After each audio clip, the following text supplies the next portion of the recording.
সৃষ্টি পাতনিৰে পৰা পুৰুষ আৰু নাৰীয়ে মিলিহে সংসাৰ ৰচিছিল। পুৰুষক বাদ দি নাৰীয়ে বা নাৰীক বাদ দি পুৰুষে সংসাৰ ৰচিব নোৱাৰে। চলিব পাৰিব এটা সময়লৈ,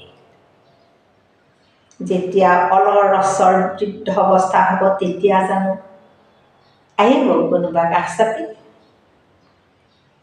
সেইখিনিকে লাগে মানুহক সংসাৰ। এটি দুটি কন্যাক জন্ম দি পোহপাল কৰি ডাঙৰ দীঘল কৰিবলৈ, আৰু তাৰপিছত সেই সন্তানৰ ওপৰত নিজৰ ভাৰ দিবলৈ। আনে বহন নকৰে আপোনাৰ ভাৰ। টকা থকালৈকে দুদিন আপোনাৰ ভাৰ হয়তো বহন কৰিব, কিন্তু আপোনাৰ সন্তানে একো নেপালেও আপোনাৰ ভাৰ হাঁহি মুখে বহন কৰিব।